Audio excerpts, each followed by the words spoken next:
Ahí estamos, Diego. Bien. Bueno, ¿qué tal? ¿Cómo andan? Buenas tardes. Me presento, yo soy el doctor Diego Farfán, trabajo en el Hospital Italiano y en el Hospital de Urgencias. Bueno, agradezco la oportunidad de dar la clase a la gente que organiza de la Universidad Católica, al doctor Juan Morales, que era originalmente el quien iba a dar la clase, pero bueno, ya estoy encargado de anatomía cardiovascular, un tema bastante amplio, ¿sí? Pero bueno, como es para primer año, vamos a hacer hincapié en la parte anatómica que se va a relacionar más frecuentemente con las patologías. ¿eh?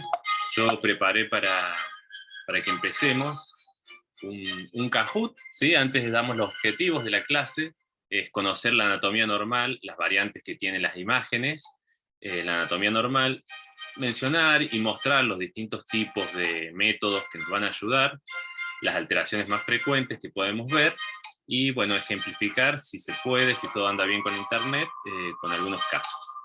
Bien. Bueno, ahora quería que hagamos un Kahoot de introducción. Acá está el PIN 118-258.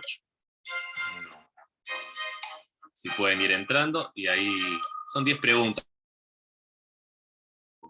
Así que bueno, cuando ustedes entren, largamos.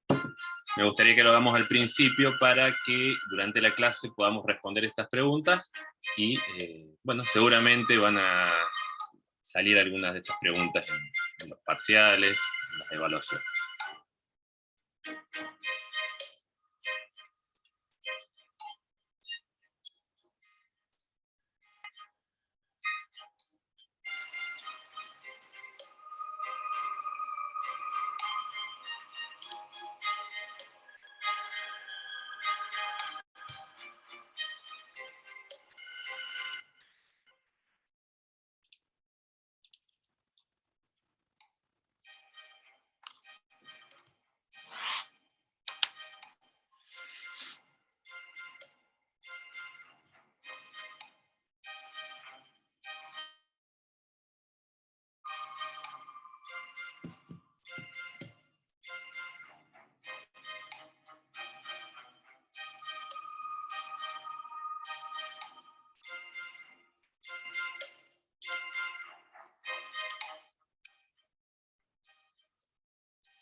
No sé, Diego, cuántos se conectarán más o menos al Kahoot, por ahí algunos se conectan juntos, no sé. Si querés comenzarlo, no hay ningún problema. En Dale, este espero. momento hay unos 10 conectados más o Sí, menos. ahí veo 11. 11. No sé si hay muchos más presentes, a ver. Chicos, ¿algunos están compartiendo el Kahoot o los que se han conectado están solos? Por ahí del italiano, capaz que se conectan de la misma compu, no sé. No veo a nadie por eso. Yo, Doc, estoy compartiendo con Larisa Brico y con Candelaria Tisera. Genial, ahí ya tenemos 13. Sí, digo eso cuando vos quieras, dale comienzo, eso manejalo vos. Bueno, ahí entran más. Aguanto un minuto más y lo largo. Es rápido igual, para que tengamos un pantallazo. Bárbaro.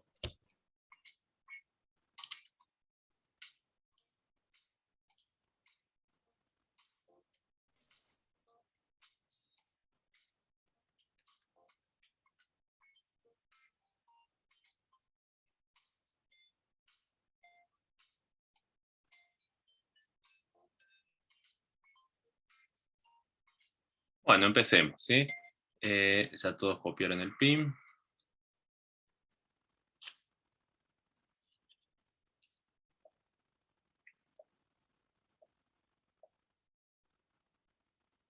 Bueno, una pregunta sobre uno de los temas que damos hoy, los troncos supraórticos. Tenemos una imagen de angiografía convencional.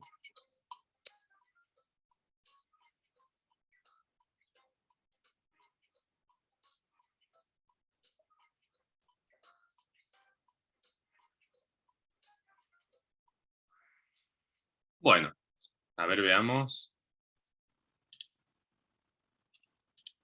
Bien, es la disposición normal, las variantes de las más comunes que tenemos de la disposición de los troncos supraórticos, así que muy bien.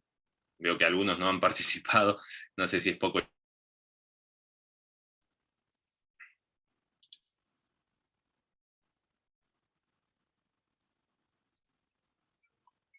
Bueno, una tomografía, la pregunta simple, si está dilatada la arteria pulmonar derecha.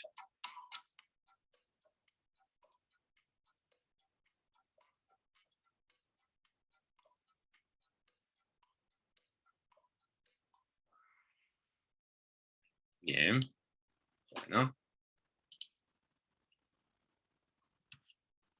No estaba dilatada, perfecto. Ya lo vamos a ver en las clases, a las respuestas más fundamentadas.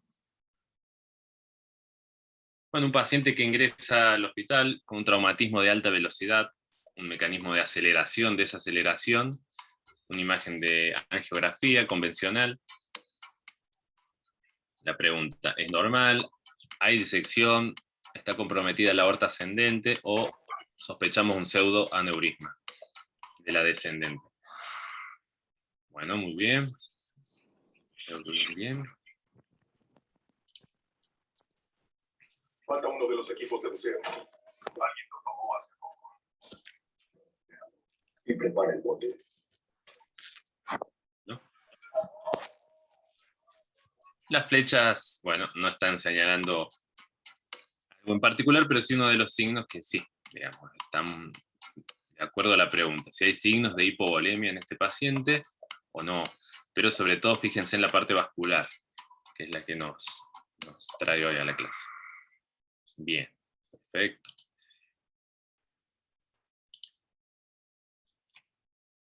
Un paciente con dolor torácico súbito. Ahí se me ha deformado un poco la imagen, pero creo que se entiende.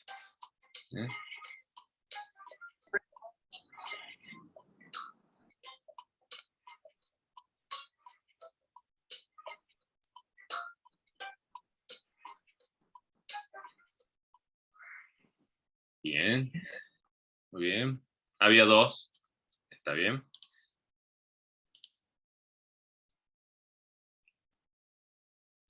Bueno, la clase tiene un poquito al último de pericardio. Preguntamos si hay derrame o no. Una imagen de tomografía, una reconstrucción coronal.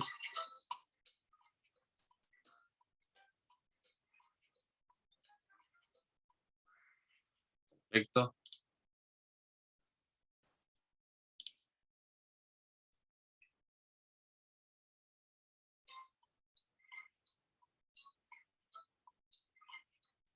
Bueno, algo que hemos visto bastante, y sobre todo cuando empezábamos a aprender las imágenes de los tomógrafos multicorte, que nos animábamos a ver patologías ya que comprometían el corazón o los grandes vasos. Bien, perfecto.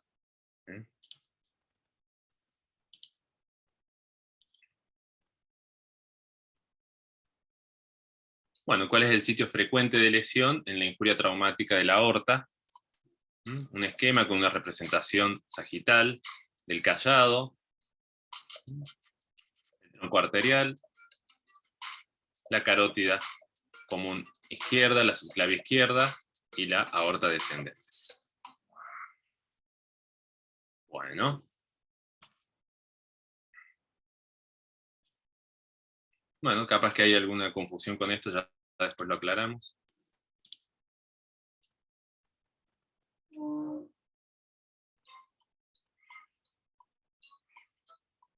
Las reconstrucciones por resonancia en un plano coronal de los dos miembros inferiores, está un poco deformada la imagen, estamos a nivel de la rodilla. Vemos en la cara posterior la poplitea y la bifurcación que tiene. Bien. Creo que era la última. Ahora. Bueno, algo de radiografía de tórax, que calculo que estamos acostumbrados a ver. Una radiografía de un caso, del mismo caso que teníamos hace rato.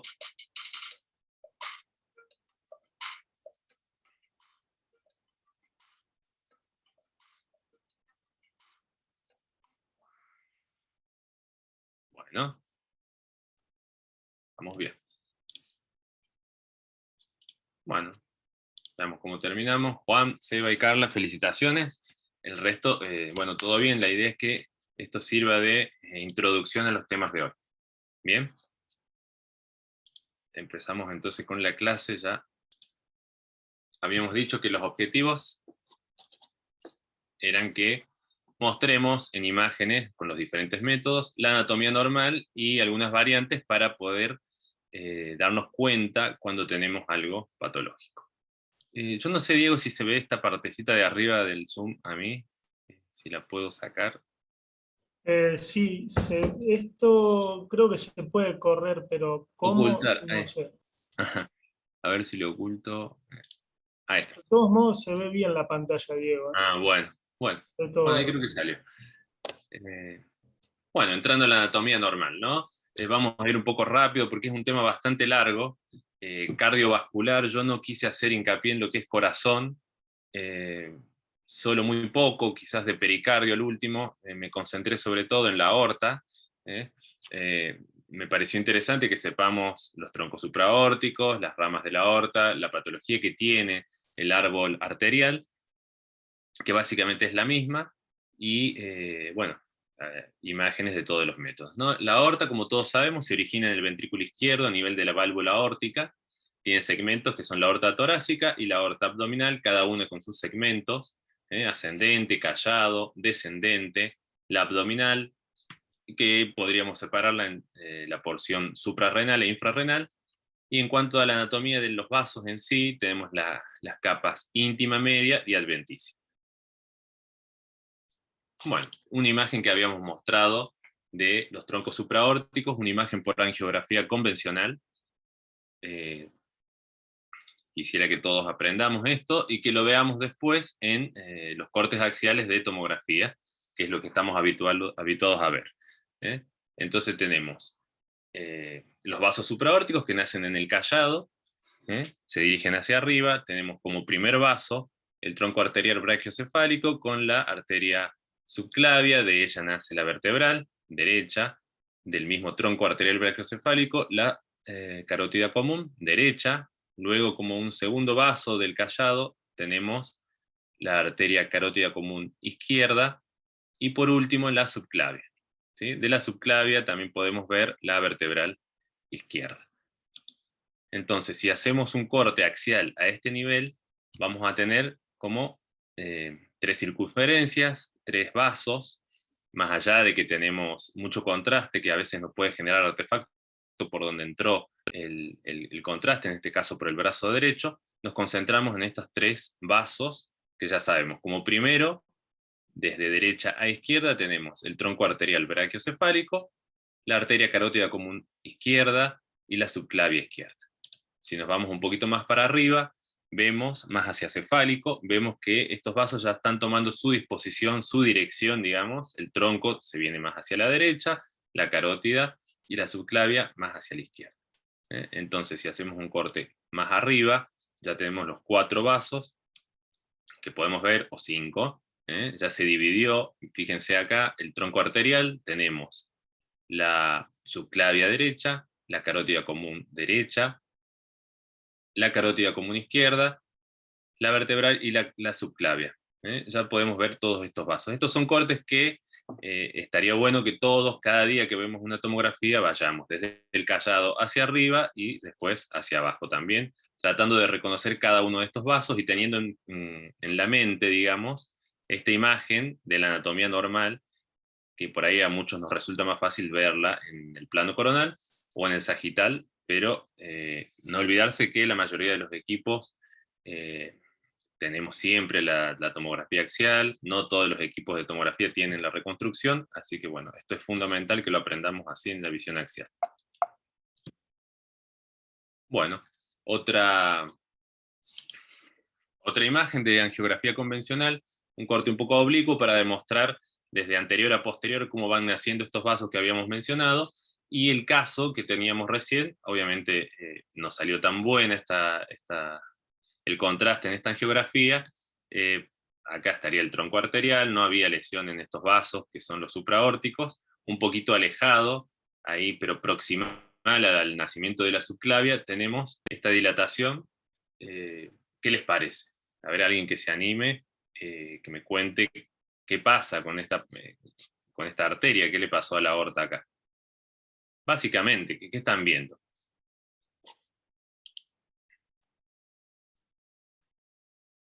No, están tímidos. Bueno, nada, lo que quiero que sea algo básico. Está aumentada de calibre, ¿no? Viene de un calibre más o menos regular, digamos, y hay una dilatación, en este caso sacular, de la aorta en esta región que es desde el istmo, que estamos más o menos acá.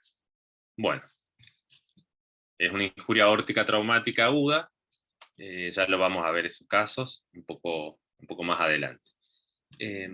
Bueno, esto es algo que lo van a tener que estudiar, lo hemos tenido que estudiar todos. En el libro LI está muy bueno, si no en las páginas que pueden encontrar estos en Radiopedia o en Radiology Assistant. Bueno, múltiples variantes, como ya sabemos, de los troncos supraórticos. Bien, múltiples variantes, como más común, puede ser que tengamos esta. Esta es la más común porque es la normal, ¿sí? Es la que estuvimos viendo, el tronco arterial brachiocefálico, la subclavia, la carótida, la otra carótida y la subclavia izquierda, 3 vasos. Si tenemos un nacimiento común del tronco arterial, nace la carótida común izquierda o un poquito pegadita, es el arco bovino, que es la más frecuente, un 20% de los casos, y hay otras alteraciones.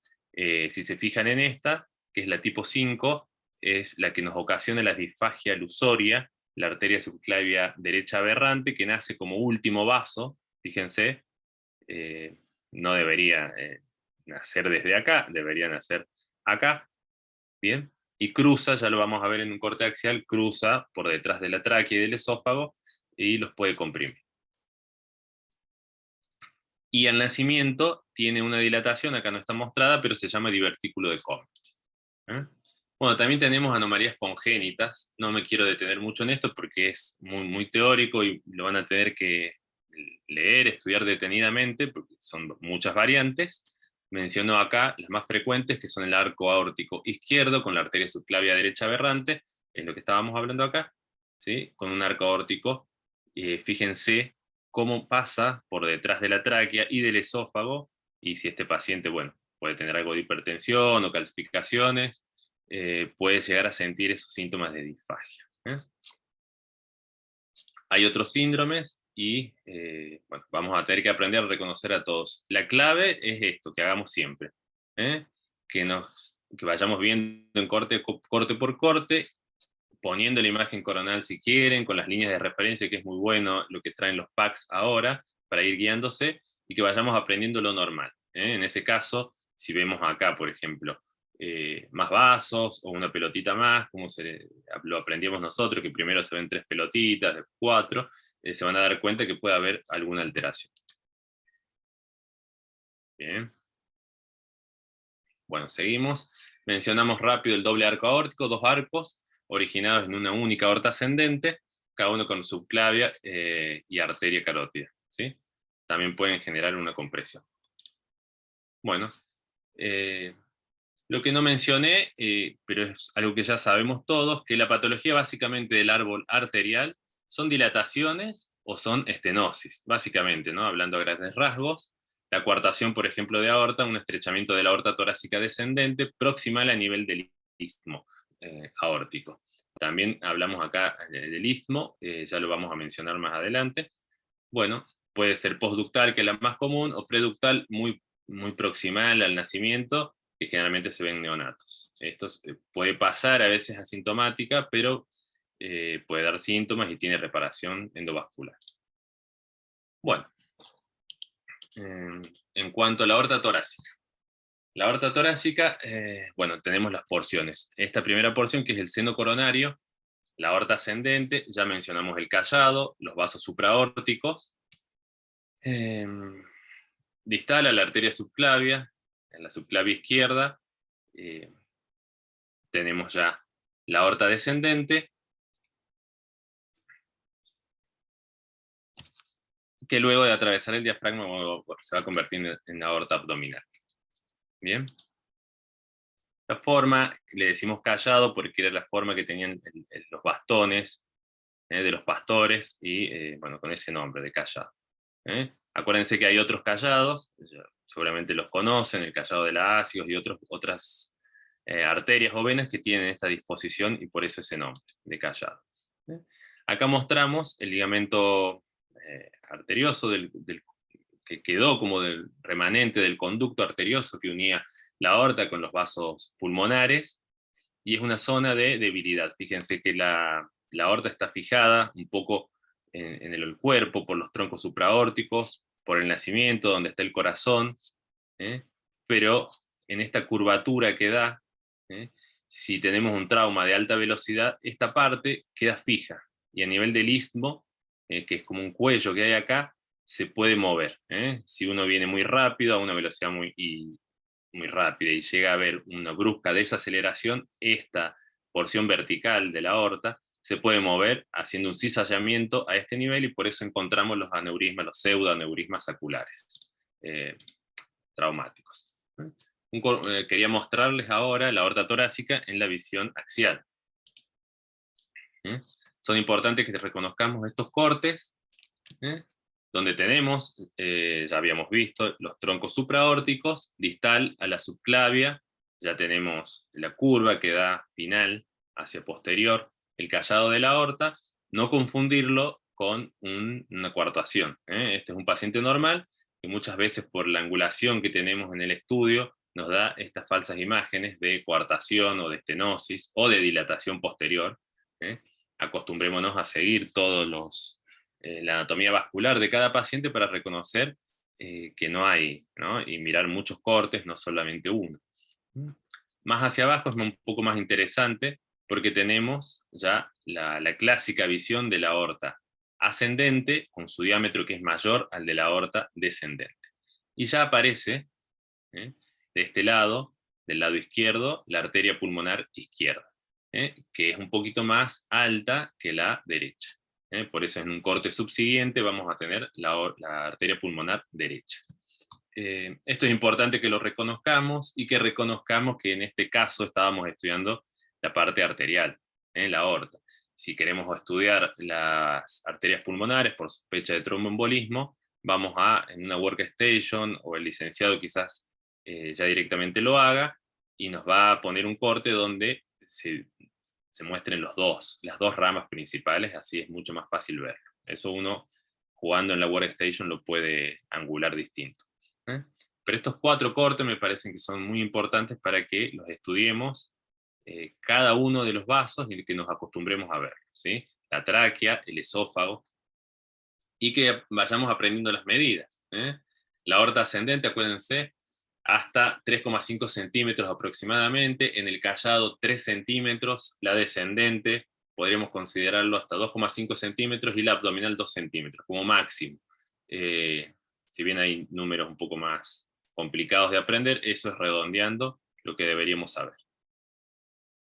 Bueno, perdón que me voy para atrás porque tengo... Esto es lo que les hablaba, la raíz de la aorta más o menos 3 a 4 centímetros, la ascendente 2,8, 3,8, lo podemos redondear en 3,5 de promedio, la descendente proximal, un poquito más arriba de esta, acá estaríamos en 2,2 a 3,1, por eso pusimos 2,5 recién, y la descendente distal a 2 centímetros, parecido a la abdominal. Bien. ¿Qué me dicen de esto que se ve acá? Miren, estamos ahí en la raíz de la aorta, es lo que mostramos en el Kahoot, un artefacto que tenemos por el movimiento. Acuérdense que el corazón está constantemente latiendo, y si tenemos un tomógrafo, por más que sea multicorte, pero no hacemos la sincronización electrocardiográfica, no vamos a poder evitar que tengamos estos artefactos. Este artefacto nos puede hacer confundir con disección, con trombos. En nuestro caso, en nuestro hospital de urgencia, hemos tenido muchas confusiones al principio porque se veía mucho más marcado el artefacto, y bueno, también teníamos patología traumática, y nos era muy difícil reconocer, pero quizás sea útil una visión sagital, donde se marca muy bien el artefacto, donde se ha movido el paciente, quizás respiró, o el mismo latido, como dijimos, se transmitió, y nos da estas imágenes que ya sabemos que la vemos a distintos niveles, y podemos decir que realmente es un artefacto y no una alteración. Bueno, yo no los quería aburrir, quería mostrar ahora, si se puede, si la internet anda bien, un caso, a ver si lo logro poner.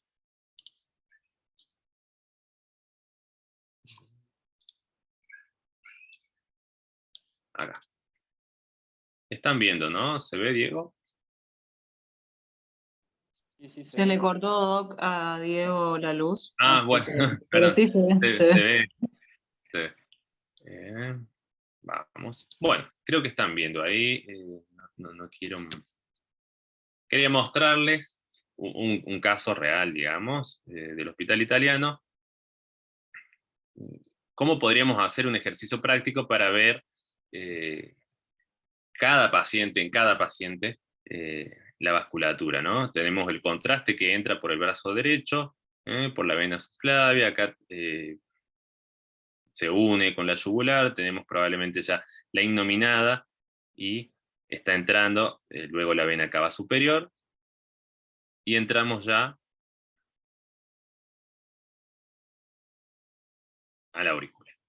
Bien. Esto tratemos de hacerlo siempre.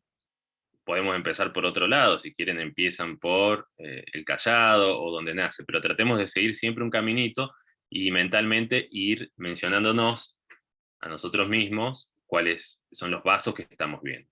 Tenemos entonces la aurícula, la sangre pasa hacia el ventrículo derecho, reconozcamos el ventrículo derecho, el septo interventricular generalmente es un poquito convexo, o está un poquito hacia la derecha.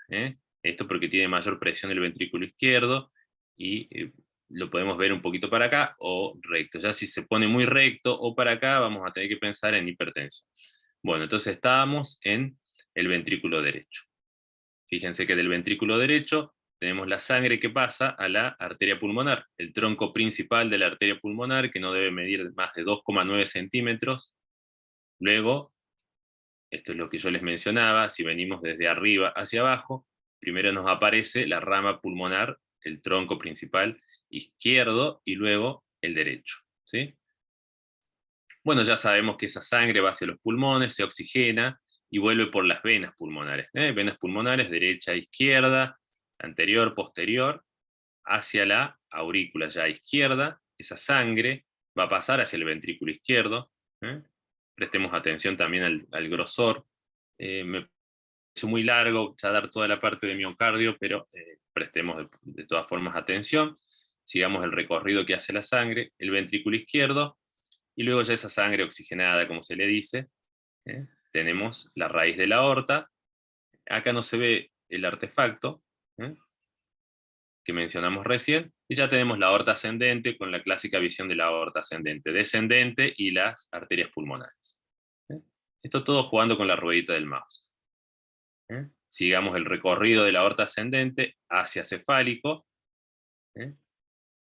y ahí tenemos los 3 vasos que les mencionaba. El tronco arterial brachiocefálico lo sigamos, se dividió en carótida y en subclavia.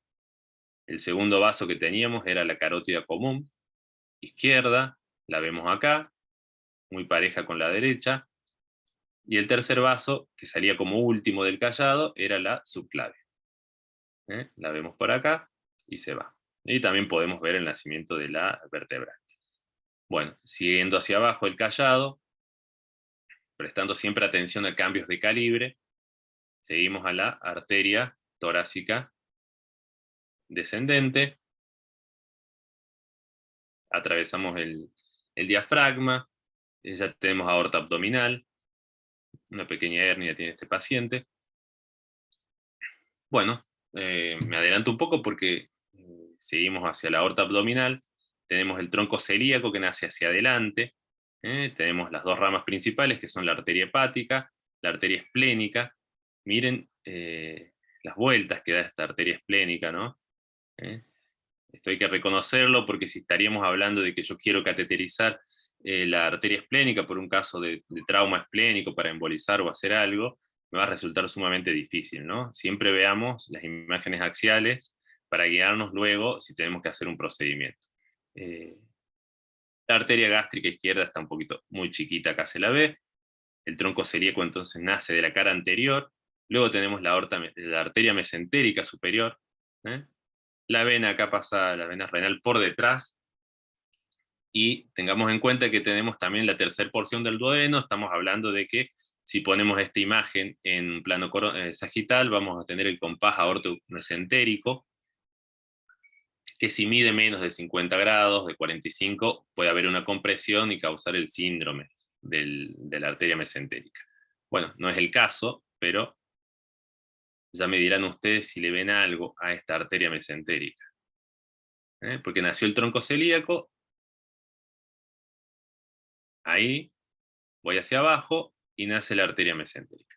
¿Alguien me puede contar, se anima a decir si ve algo mesentérica? Pareciera que tienen como un flap, digamos, como si fuese disección.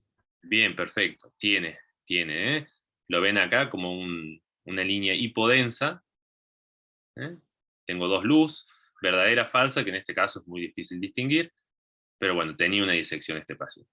Luego, vamos hacia abajo, tenemos las arterias renales, ya nacen de la cara lateral. Obviamente hay otras ramas más chiquitas que no las estamos viendo. Y acá tenemos la arteria mesentérica inferior.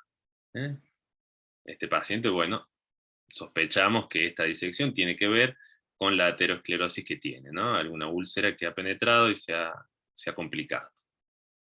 Vamos hacia caudal, tenemos la división bastante grande, las ilíacas primitivas, las hipogástricas o ilíacas internas y las ilíacas externas.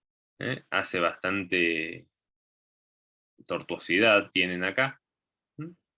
Tenemos las ilíacas externas, salen ya del abdomen, digamos, de la pelvis, ya se pasan a llamar arterias femorales comunes, tienen mucho calcio acá, y su división en profunda y superficial. Hasta acá llegamos, ya vamos a mostrar otro caso, esto para que sería interesante que cada paciente que nosotros veamos hagamos este ejercicio para poder memorizar básicamente y reconocer cosas sutiles como la que acaban de ver, que es una disección de la mesentérica. Bueno, volvemos a la presentación. Voy a ir un poquito más rápido. Bueno, mencionar, ¿no?, lo que estábamos diciendo.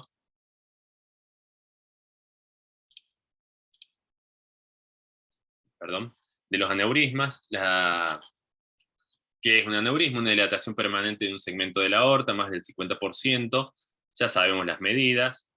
Si es verdadero, cuando abarca todas las capas de la pared vascular, un pseudoaneurisma, como el que mostramos que es traumático, está todavía contenida la capa adventicia, no toma todas las capas de la aorta, por eso es un pseudoaneurisma. De todas formas, es bastante peligroso. Generalmente en la aorta abdominal son fusiformes, en este caso el que mostramos era masacular. Bueno, y el síndrome aórtico agudo, no quería dejar de mencionar esto, pero es algo que lo van a tener que estudiar en otros capítulos, ¿sí? Tenemos englobando la disección de aorta, el hematoma intramural, la úlcera aterosclerótica penetrante, que son difíciles de distinguir, y probablemente todos vayan a una angiotac, que es el método que actualmente reemplaza casi siempre en todos los centros a la angiografía convencional, porque no está disponible en todos lados, ¿eh? Sepamos también la clasificación de Stanford, que es la más fácil, no les menciono acá la de Baker y otras más, que hay un montón. Cuando compromete la aorta ascendente, el callado, y puede o no comprometer la descendente tipo A, como en este caso, y si es B, tenemos que tiene que ser distal a la subclavia. Acá la importancia de reconocer dónde está, dónde nace el flap, si es distal a la subclavia, que ya nacería acá, estamos en un tipo B. Bien, miren siempre la imagen que mostramos, o que van a ver en todos lados, del callado aórtico y de los vasos supraórticos, para que se lo aprendan bien de memoria. Bueno, nada, un esquema bastante lindo, ya han visto una disección recién, se ven así con el flap miointimal, ¿sí? La luz verdadera, acuérdense que va a ser la que permanezca con las placas de ateroma, ¿sí? Puede ser generalmente de menor calibre que la luz falsa, no va a tener el hematoma, no va a tener ese contraste inhomogéneo, los trombos que va a tener la luz falsa, ¿sí? Bueno, más imágenes, ¿sí? Una disección tipo A, ya sabemos la anatomía de los troncos supraórticos, corre riesgo de comprometer las carótidas, y bueno, si llega hacia más cefálico, comprometer la irrigación del cerebro. Acá tenemos otros ejemplos de disección de las arterias, de las ramas de la aorta abdominal. Bueno, el hematoma intramural, simplemente una lesión de la vasa vasorum, que se va coleccionando, puede ser difícil de ver, miren sin contraste, quizás acá lo reconozcan, como una úlcera, una calcificaciones que se pueden llegar a meter, y vemos simplemente el hematoma, no se ha producido todavía la extravasación hacia la luz falsa, digamos. Esa sería la úlcera penetrante. Miren acá cómo se ve de bien.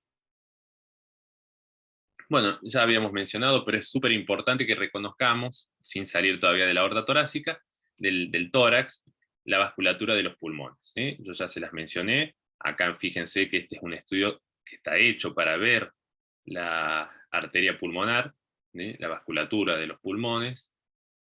El tronco, dijimos que más de 2,9 no debería medir.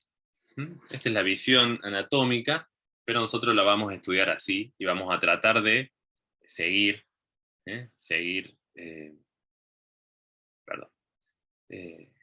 las ramificaciones de las arterias pulmonares.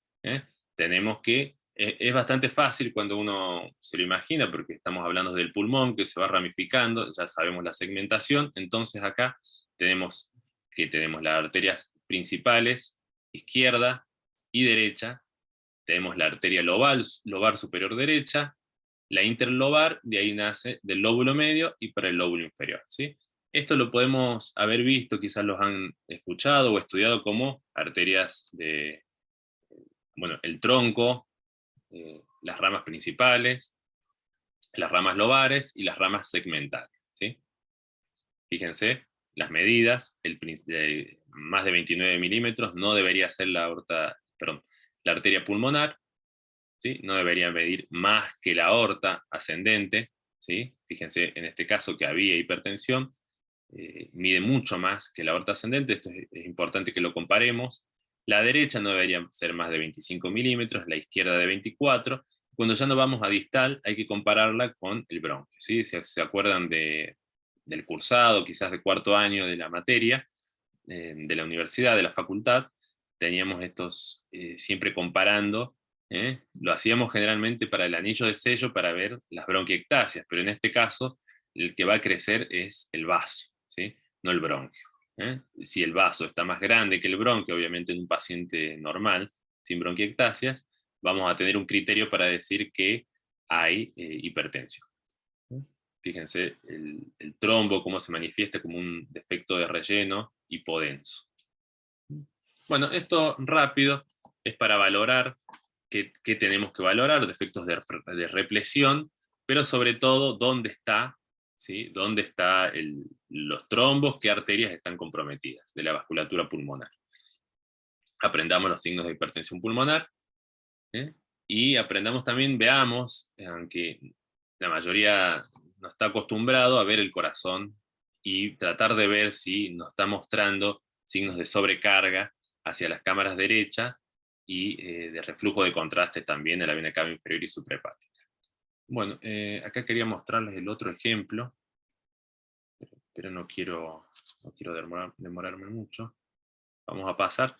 La aorta abdominal ya la mencionamos con el ejemplo, ¿sí? Tenemos todas las ramas, las principales, que son las renales. Acá tenemos sí, la mesentérica, por a esta altura está tapada el tronco celíaco, la bifurcación de las ilíacas. Fíjense que en este caso es bastante normal, las hipogástricas, la ilíaca externa. Estas son las arterias que vamos a, en el trauma, tapar, intencionalmente, para que deje de haber vascularización en la pelvis, ¿sí? Si el paciente tiene una lesión grave de pelvis que está sangrando, sea arteria o vena, podemos llegar mediante un catéter, como ven acá, se puede llegar hasta acá, avanzar luego selectivamente hacia las hipogástricas y taparlas mediante alguna sustancia como el Spongostan o algún coil, se lo puede tapar, y bueno, el paciente queda sin irrigación, pero deja de sangrar. Bueno, siempre son lindas mostrar las imágenes de angiografía convencional. Un poco más en la pelvis también, ya yendo hacia la pelvis, lo mismo que mostrábamos, las hipogástricas, las ilíacas externas, femoral profunda, femoral superficial, y acá una visión más ampliada del tronco celíaco, que se ve perfectamente la hepática y la esplénica, que también son arterias que habitualmente podemos llegar a cateterizar y hacer algún tratamiento endovascular, sea por trauma o por otras razones. Bueno, una visión con una reconstrucción MIP de la aorta. Les quería mostrar, no quiero dejar de mostrar y de decirles que se aprendan todos estos cortes, no se van a aprender cada corte, pero estos son los principales, ¿no? El nacimiento, como veíamos recién, de las principales ramas de la aorta, las que nacen de la cara anterior, de la cara lateral, la disposición de las venas también. Miren acá la vena renal izquierda, generalmente pasa por delante, pero puede generar, a veces, frecuentemente pasar por detrás de la aorta. Todos estos síndromes vasculares los van a tener que estudiar, porque son muchos, son muchos, y por ahí no tenemos tiempo. Otra cosa que me pareció súper importante, ya hablamos un poquito de que podemos tener dilataciones o estenosis, ¿no? En el árbol arterial. Este esquema es para mostrarles todas las medidas que deberíamos poner nosotros en el informe ante un caso de, por ejemplo, un aneurisma, ¿no? Generalmente son infrarrenales, pero tenemos que medir el cuello, ¿sí? La distancia de las arterias renales hasta la dilatación fusiforme en sí, el diámetro también, el diámetro longitudinal del aneurisma, lo que viene después, y también las ilíacas, porque acuérdense que esto se va a tratar de reparar con una endoprótesis, una prótesis, que va a tener que tener ciertas medidas para que encaje bien en ese paciente. En este caso se ve el sitio de fuga de este aneurisma que está complicado, y todo el hematoma que está alrededor, y el hematoma acá alrededor del vaso.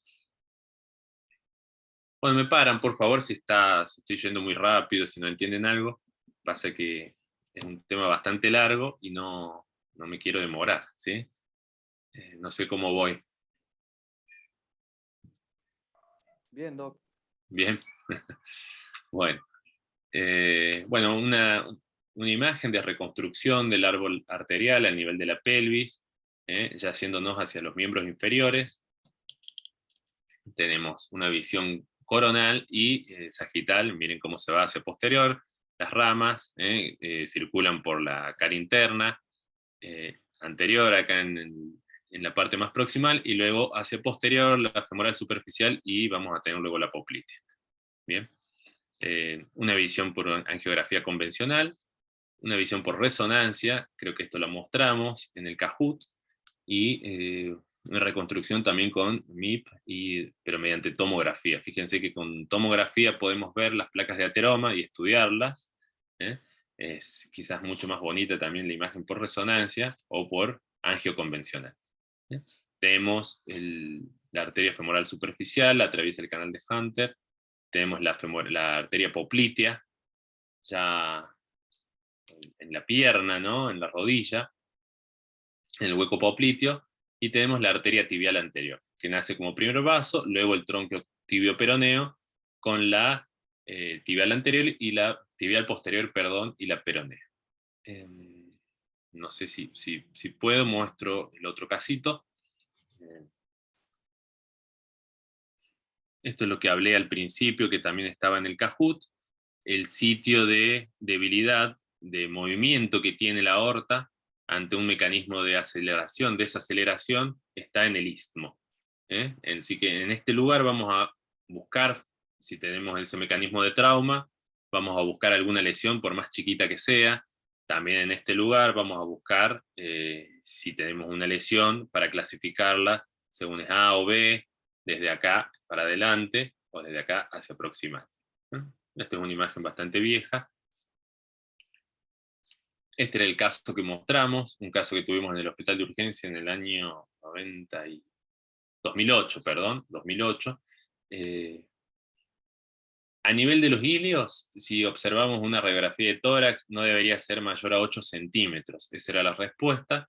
En todo caso, a ojo, uno ya se da cuenta que está el mediastino ensanchado y debería sospecharse una lesión, si el mecanismo traumático lo justifica, una lesión de la aorta, y buscarla ahí donde sabemos, en el istmo.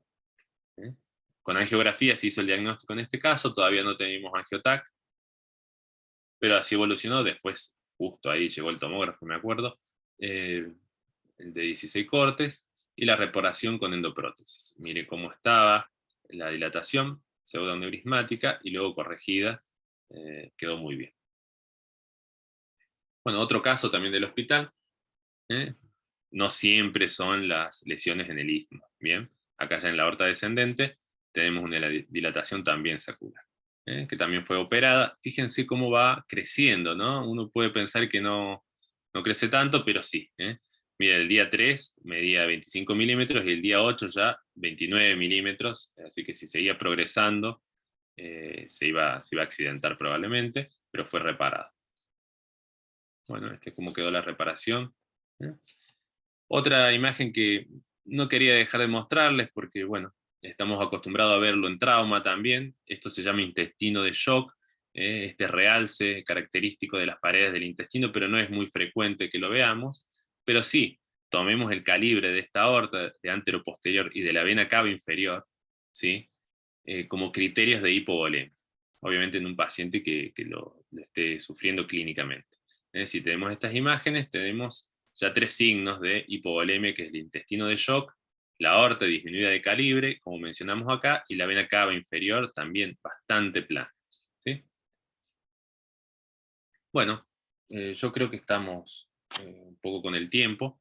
Mostrarles, era imposible quizás mostrar toda la anatomía del corazón también acá, pero mencionamos los recesos pericárdicos que se pueden confundir con ganglios si uno está en una evaluación del paciente del mediastino. A veces se encuentra con imágenes con densidad líquida hipodensas, que son los recesos pericárdicos, ¿sí? Son todos estos recesos que tiene el pericardio. En el pericardio también tenemos visceral y parietal, como la pleura, y tenemos líquido habitualmente, aunque no lo lleguemos a ver siempre, ¿sí? Y tenemos estos recesos que vamos a ver acá. En este caso están aumentados, pero tenemos que acostumbrarnos a vernos y no confundirlos con adenomegalia. Con el mouse es mucho más fácil, si uno va subiendo y bajando para unirlos y demostrar que no tienen la forma de ganglio, que no tienen un realce, y sepamos que son recesos normales, ¿sí? Bueno, en este caso, ¿qué pasó? Hay un neumopericardio, ¿sí? Por alguna herida transfixiante seguramente, tenemos aire en el pericardio. Y ya para terminar, fíjense cómo lo podríamos confundir con ganglios, ¿no? Pero son recesos. Son recesos donde tenemos un poquito de líquido, de densidad líquida, y no tendríamos que confundirlos con ganglios ni con una patología. Otras imágenes, pero en este caso, miren, ha pasado por alguna razón contraste al pericardio, ¿no? Al líquido pericárdico, por eso se pintan bien estos recesos acá. Bueno, patologías, es muy amplio el tema, por eso les digo que no llegué a dar todo lo que es corazón, pericardio, pero para eso deberíamos tener, quizás algunos en su centro tengan, deberíamos tener la tomografía con sincronización electrocardiográfica. Les recomiendo un artículo que se llama así, Patología detectable en TAC sin sincronización, creo que está de la CERAM, que tiene justamente las cosas que podemos ver con los tomógrafos nuevos, pero sin la sincronización. Yo les pregunto, a ver, ¿qué podrá tener este paciente, ¿no? En una imagen de ecografía. ¿Qué tiene este paciente? A ver, alguien del italiano que me diga. No sé si se han conectado los chicos. Bueno, miren, una herida de arma blanca que se le llama actualmente lesión por objeto punzocortante. Claramente podemos sospechar una lesión del pericardio o del miocardio también. Hacemos el EcoFast, que es para ver simplemente si hay líquido, y tenemos líquido. Entonces, patologías que no deberían pasársenos son el derrame pericárdico y el hemopericardio en sí, ¿no? Esto es lo último que vamos a mostrar, cómo se ve por radiografía también el líquido acumulado en el pericardio, con sus distintas causas. Para diferenciarlas nos vamos a valer de la densidad, el grosor y si realza ese pericardio. Miren que el líquido no va a realzar, ¿sí? En este caso sí realza, para diferenciar un trasudado de un exudado. Acá miren cómo es el realce del líquido pericárdico, de las hojas del pericardio. Y el hemopericardio, como les decía, generalmente secundario a una lesión, es difícil de identificar, pero miren, se va a ver bastante denso. En este caso se ve, no siempre por lesión, ¿no? Puede haber malformaciones que hagan que pueda haber, miren, en este caso en el seno, un aneurisma con una fuga hacia el pericardio, que nos va a poner todo bastante hiperdenso. Bueno, para finalizar, ¿cómo lo vamos a cuantificar? No es muy fácil, pero podemos extrapolar de otros criterios, ¿sí? Leve, menos de 10, moderado de 10 a 20, y severo, más de 20 milímetros, si sumamos el espesor del derrame pericárdico en los sacos anterior y posterior. Miren, los signos de taponamiento, para finalizar, creo que esto ya es lo último. Los signos de taponamiento cardíaco, que son derrame pericárdico, obviamente, lo que les mencionaba del septo interventricular, que se desplaza o se pone muy recto, la vena cava superior, que se puede dilatar, la vena cava inferior también, que puede haber reflujo hacia las venas suprahepáticas y hacia la vena cava inferior o a la ácidos, puede haber reflujo. Bueno, como conclusión, espero no haber ido muy rápido, reconocer el árbol arterial con sus variantes es fundamental, fundamental para que reconozcamos luego lo que está alterado, lo que es patológico, ¿sí? También estudiar los artefactos, jugar con el mouse, con las distintas reconstrucciones que tenemos para ver si hay un artefacto o no. Sepamos, lo vamos a hacer con la experiencia en la especialidad, cuál método es mejor, con cuál método nos sentimos mejor nosotros. No hablamos acá de Doppler ni mucho de resonancia. Y también y ustedes más todavía que nosotros, que van muchos a obtener imágenes con sincronización, pero que sepan también que sin sincronización hay imágenes que se pueden, y patologías que se pueden reconocer, sobre todo en el corazón, ¿no? Bueno, creo que fui bastante rápido, pero no sé. ¿Cómo estamos, Doc? Diego, ahí estamos bien con el tiempo. Si Estamos bien. quedan 2 minutos, si alguien quiere ¿Alguna pregunta? alguna pregunta. Hay mucho para hablar del tema. Yo les pido disculpas que no llegué a dar todo, ¿no? Hay mucho para hablar. Tenía un caso de cuello con un glomus. Teníamos, bueno, hay casos para todo tipo de lo que es vascular. no tenemos tanto de lo que es el corazón en sí, pero bueno, lo importante es que reconozcan la anatomía, ¿no? La anatomía básica. Y sus variantes. Bárbaro. Chicos, ¿alguno quiere hacer alguna consultita al doc Diego? Recuerden, quienes no le haya ido bien en el parcial anterior, tienen para recuperar ahora las 20, se pueden conectar. Así que si no hay ninguna pregunta para hacer, lo liberamos a Diego. Bárbaro, Paula, conectate directamente a las 20 en el aula. Maca, ¿vos podés terminar la grabación? Sí, obvio, Diego, la termino. Vale. Bueno, Diego, muchas gracias, excelente la clase. Bueno, gracias a ustedes, les agradezco.